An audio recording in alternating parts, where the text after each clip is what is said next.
We also offer free credit checks for our members, as many as they like. They get a credit check emailed direct to their desk. I suspect most of you pay, if you carry out credit checks, anyone carry out credit checks, make sure the client can actually pay you. Okay, you pay about £10 for them, a credit check.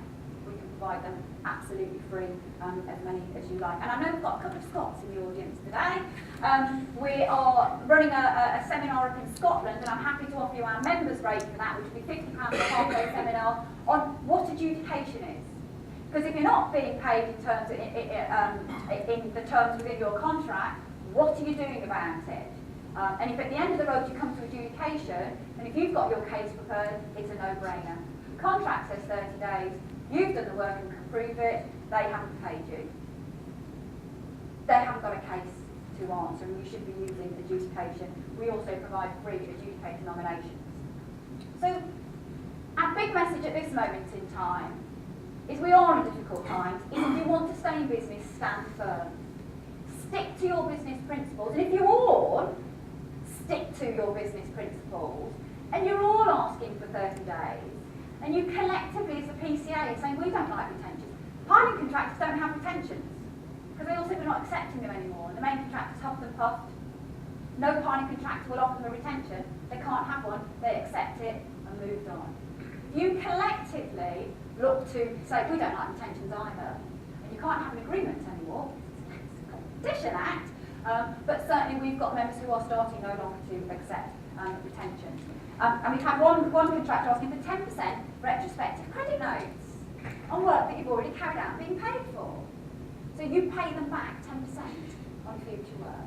Absolute nonsense. So stick together, stick firm, and if you're concerned, just think of that £650 million retention money that's yours, and those 7,000 NSCC contractors who are all starting to do this and starting to reap the benefits. You won't be the only one, you won't be standing out alone. Another issue that is the bane of contractors' lives, specialist contractors' lives, is that lovely pre-qualification. How many of you fill out pre-qualification questionnaires? Time. It's like doing your A-levels once a week. And they all ask slightly different questions, but really the same. But they all want it on their own headed paper, they want it on their own little qualification questionnaire. And you know as well as I do, you fill it in dutifully, you send it back and they go, oh, excellent, he's done it, and they put it on the shelf. Simple as that. That is what happens. There are some on which you're audited, we know that, but auditing is done to you, and it's a commercial decision you make. If I want to work for them, these are the hoops I have to jump through and hand over the check to be audited to say, yes, I meet their standards. Now, after fair payment, this is the biggest complaint I get from specialist contractors. It's frustrating, it's bureaucratic, and it's costly. Interestingly, main contractors feel the same. They're starting to say, why are we all asking these silly questions? Why are we all doing it independently? It's taking up a lot of time. Credit crunch does have some silver lining. Let's make the most of it. Everybody wants to look at reducing their costs. But nobody's been brave enough to actually do anything. The government tried with construction line. Any of you on construction line? Do you get any work from people say, oh, you're on construction line, I selected you? Or you say, I'm on construction, and they say, oh, yeah, that's nice, can you fill out my questionnaire? So it hasn't really worked. We've actually looked at it because one of my contractors was filling in 100 questionnaires last year, which is what a waste of time. When we're not good at filling out questionnaires, we're good at doing work out and starting delivering quality workmanship. Because if you're in a trade association, there's a chance you're a reputable contractor. So that's a given. One of my other guys spent £26,000 a year filling out pre-qualification questionnaires. I could do a lot with £26,000, that'd do quite nicely. And what we were in is this situation where as a subcontractor you can have different questionnaires for all different contractors. What we want to get to is this situation, where you fill in one qualification questionnaire, we've got it online, and it's not our scheme. I haven't set up another scheme. We looked at everything that was out there and kept coming back to a scheme called the Builder's Profile, which you own the data in your own Builder's Profile, your own CV. It's online, you can change it as many times as you like, you can update it when you like. It sits online. You can then send it to any contractor. Even if they're not signed up to Builder's Profile, when that questionnaire lands on your desk, you can send them an email saying, thanks for your lovely questionnaire. We're on both Builder's Profile profile, it contains all the information you're looking for. And this is chicken and egg, we recognise that. I've got to get all the subcontractors signed up to it. And I've got 7,000 who've agreed to do it. And I've got to get all the contractors signed up to it. And I've got some pretty big players signing up to it. I've got 4 main contractors who've just said yes, just sorting out their internal systems, and I'll be able to announce them. And some of them are pretty substantial guys. The whole Osborne group has just signed up. Some of you may work with Osborne, particularly in basements, things like that. And we've got to work with all the other contractors. And I've got the main contractors sitting there saying, we like this, they just wait to see who's going to jump first. So it's chicken and egg. If I can get all the supply chain signed up, it's pretty much a given that the main contractors will accept it. And we had, for instance, one lady had 10 questionnaires last week. She sent off her builder's profile. 8 of them came back and said, oh yeah, we'll accept this. Only 2 that didn't, to then get me coming to talk to them. And I've got a nice colleague, Frank, who's even more firm than I am. And between us, we go and talk to them and explain how it works, how it improves their business, it makes them more efficient, and it provides the information they're looking for, and it's a green option, it's all online.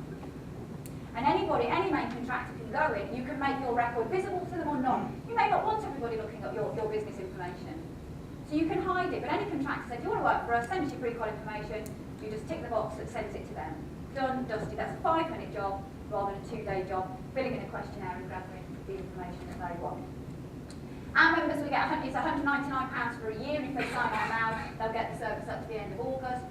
It's worth a punt for 199 quid, is my message to my guys, because it's one more questionnaire, but by the end of that year, I'm fairly certain they'll be at least halving the amount of questionnaires that they have to fill in, so it's worth doing it.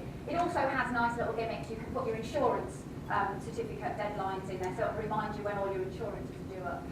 Because if you're anything like mine, they all seem to be renewed at different times with different people, which all becomes a bit confusing. The PCA, if you want to look into this in more detail, if you think it's a good idea, I can take you to Builder's Profile. I can't get you the same rate as our members, but I can certainly get you a discounted rate for all of your members signing up to this. And it's £275 anyway. If you think it's worthwhile for your business, you can log on tomorrow as a subcontractor. You may also work as a contractor and have a supply chain that you currently pre-qualify. Make your own life easier. Get them all signed up for this. And it's free as a contractor to receive your information. The subcontractors have to pay to store their information. But that's what the website looks like. What do you see? If a brick is all you see, go put the kettle on.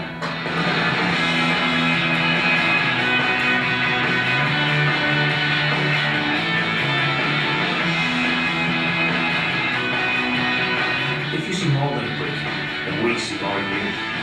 For more information on a career in the construction industry, visit beconstructive.co.uk. Make sure you know yourself. Every time I see that, it just makes me smile at the fantastic industry that we work in. The opportunities, it doesn't matter what you're good at or what you're not good at, there is a place for you in this great industry of ours. It also makes me smile because it's got the blinking eye in Newcastle and my husband's a Geordie. So actually having been up there and walked got it. But what a fantastic industry we work in. And how poor we are at training the future of our industry. Now I know you've got limited apprenticeships in your sector. Does anybody employ an apprentice? Fantastic. Why don't more of you? When do you employ trainees? A couple of you nodding there. I presume that you're employing trainees because there's not an apprenticeship for them. And there's 2 angles on this. We as an industry, we're either whinging about skill shortage or we're then not training. And in 2 years' time, we'll be back whinging about skill shortage again because we're not training people in our industry. Who is going to be the future of our industry? The reputable firms, like those of you in this room, don't train. Government has money to give away for apprenticeships.